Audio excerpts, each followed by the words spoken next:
Hello बच्चों, अभी हम लोग क्लास 9 एसएसटी का बच्चों यानी सामाजिक विज्ञान का बीवीआई क्वेश्चंस करने वाले बच्चों, जो कि झारखंड बोर्ड के बोर्ड एग्जाम में ये सब क्वेश्चंस हर बार पूछे जाते हैं बच्चों।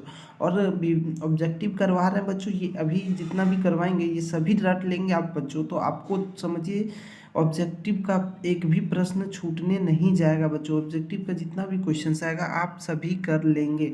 तो चलिए फटाफट क्वेश्चन नंबर 1 से स्टार्ट करते हैं। उससे पहले जो भी बच्चे चैनल पर नए, चैनल को सब्सक्राइब कर लीजिए और बेल नोटिफिकेशन ऑन कर लीजिए, ताकि सब्जेक्टिव और भी सब्जेक्ट का जो वीवीआई क्वेश्चन हम अपने चैनल पे अपलोड करें तो आपके पास नोटिफिकेशन तुरंत चला जाए। और वीडियो पसंद आए बच्चों तो वीडियो को लाइक करें और वीडियो को अपने दोस्तों में शेयर करें। क्वेश्चन नंबर 1 है, वास्तु तिल का किला किस शहर में स्थित था? तो बच्चों वास्तु तिल का जो किला था वो पेरिस शहर में स्थित था।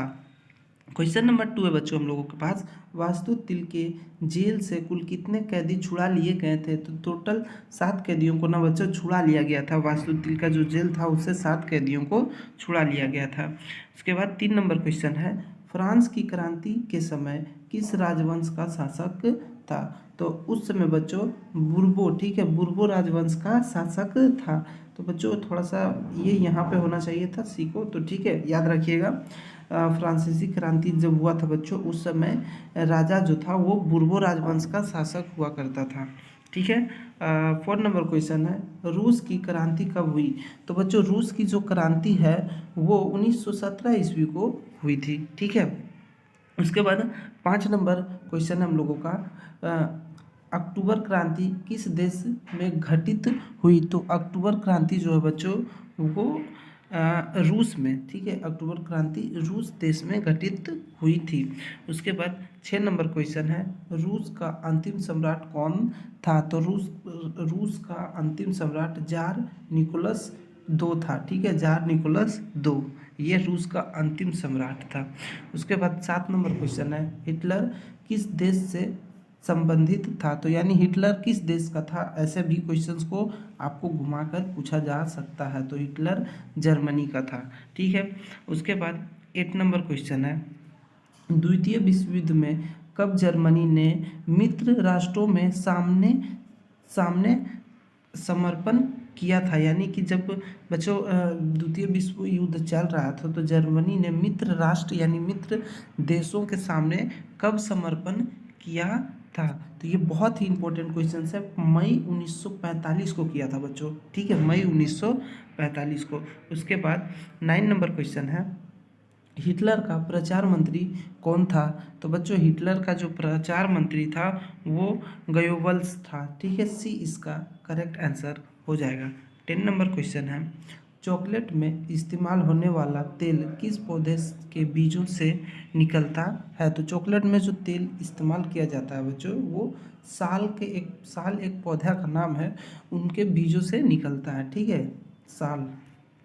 उसके बाद 11 नंबर, वनों के लुप्त होने को सामान्यतः क्या कहते हैं? यानी वन जो लुप्त हो रहे हैं तो उसे सामान्य रूप में क्या कहते हैं? वन विनाश, ठीक है, सामान्य रूप में वन का विनाश, किसी भी चीज़ का खत्म होना उसे क्या कहते हैं? विनाश होना, ठीक है। तो वन का लुप्त होना सामान्य रूप में उसे वन विनाश कहा जाता है। फिर 12 नंबर क्वेश्चन है, सन 1600 ईस्वी में हिंदुस्तान के कुल भूभाग के लगभग कितने हिस्सों पर खेती होती थी? यानी 1600 ईस्वी में बच्चों हिंदुस्तान यानी भारत के जो भूभाग होता था उसमें कितना प्रतिशत खेती होती थी? तो बच्चों उस समय 1600 ईस्वी में कुल एक बटा 6 जो भाग है उसमें सिर्फ क्या होता था, मतलब छः भाग में एक भाग में खेती हुआ करता था बच्चों, ठीक है, 1600 ईस्वी के लमसम में भारत में, ठीक है। 13 नंबर क्वेश्चन है, किस क्षेत्र में गुज्जर, ठीक है, गुज्जर बकरवाला समुदाय के लोग भेड़ बकरियां को पालते थे? तो किस क्षेत्र में ये लोग रहा करते थे? तो ये जम्मू और कश्मीर में, ठीक है, जम्मू कश्मीर के क्षेत्र में रहा करते थे। उसके बाद 14 नंबर, भारत का विशाल प्राकृतिक क्षेत्र बुग्याल किस भाग में स्थित है? तो भारत का ये बहुत बड़ा विशाल प्राकृतिक क्षेत्र है बुग्याल, जो कि किस भाग में स्थित है?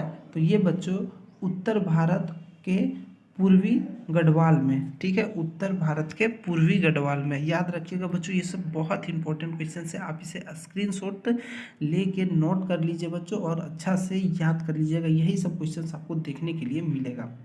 घुमंतु किसे कहते हैं? तो बच्चों घुमंतु जो है वो किसी एक जगह टिक कर नहीं रहने वाला, यानी घुमंतु समझ सकते हैं, घूमना जिसको बोलते हैं, तो वो जो इंसान एक जगह टिक कर नहीं रहता उसे घुमंतु बोलते हैं। 16 नंबर क्वेश्चन, भारत कौन से गोलार्ध में स्थित है? तो बच्चों अपना जो भारत है, अपना भारत उत्तरी पूर्वी गोलार्ध में स्थित है। ये क्वेश्चन 100% आएगा बच्चों, एकदम लिख के ले लीजिए।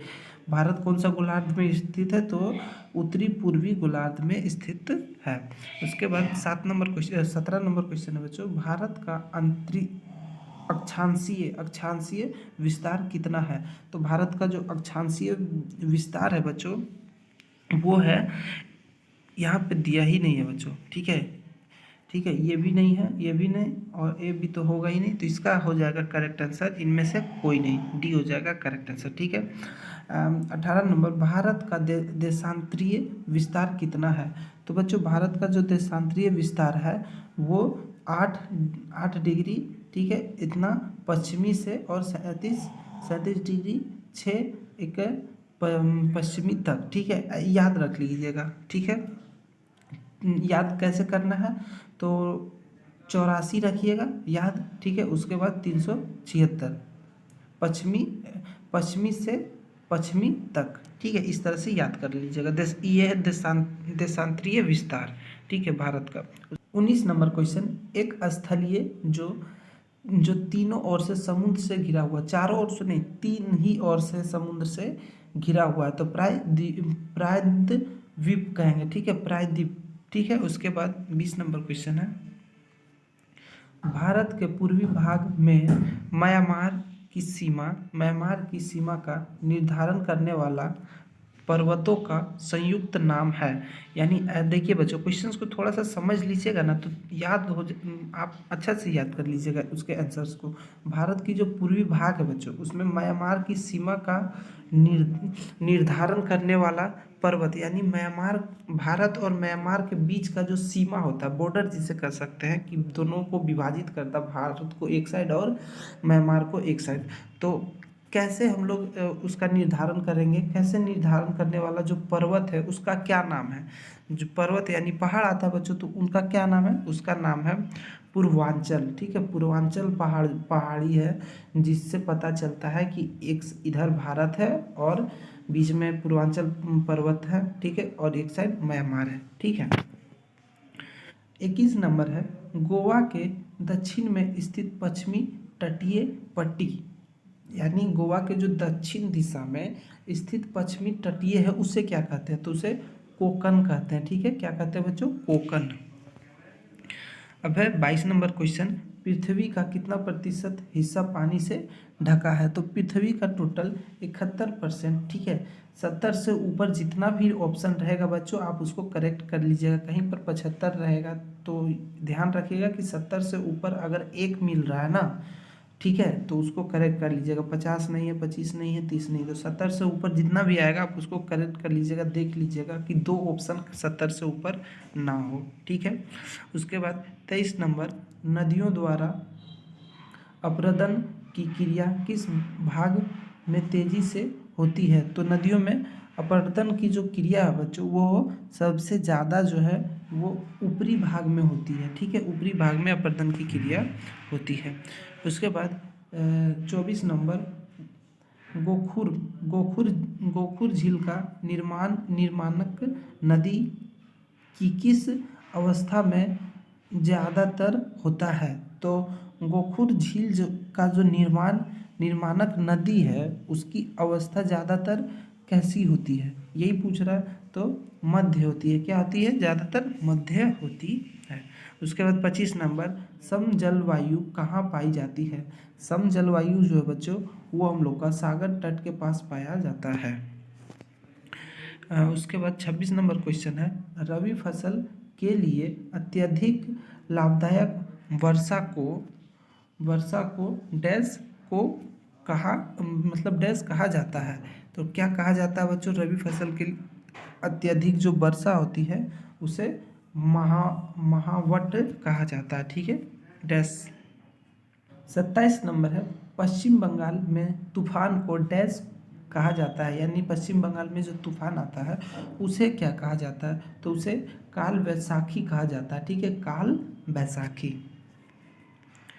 28 नंबर, समकालीन दुनिया में सबसे लोकप्रिय शासन व्यवस्था कौन सी है, यानी दुनिया का सबसे समकालीन दुनिया में कौन सा सबसे ज़्यादा व्यवस्था है, तो वो है लोकतांत्रिक। लोकतांत्रिक व्यवस्था ही सबसे अच्छी व्यवस्था, जो कि हमारे देश में भी लोकतांत्रिक व्यवस्थाएं हैं। ठीक है, उसके बाद डेमोक्रेसी शब्द किस भाषा से लिया गया है, तो बच्चों डेमोक्रेसी जो है वो यूनान, ठीक है, यूनानी जो भाषा है, यूनानी भाषा उससे लिया गया है। 30 नंबर क्वेश्चन है, डेमोक्रेसी का क्या अर्थ है, तो बच्चों डेमोक्रेसी का अर्थ है लोगों का शासन, जो कि लोकतांत्रिक में आता है। तो बच्चों अभी हम लोग टोटल 30 क्वेश्चंस किए हैं और ये 30 क्वेश्चंस बहुत ही इंपॉर्टेंट होने वाला है आपके बोर्ड एग्जाम के लिए बच्चों, 2024 में जो क्लास 9 का एग्ज़ाम होने वाला है।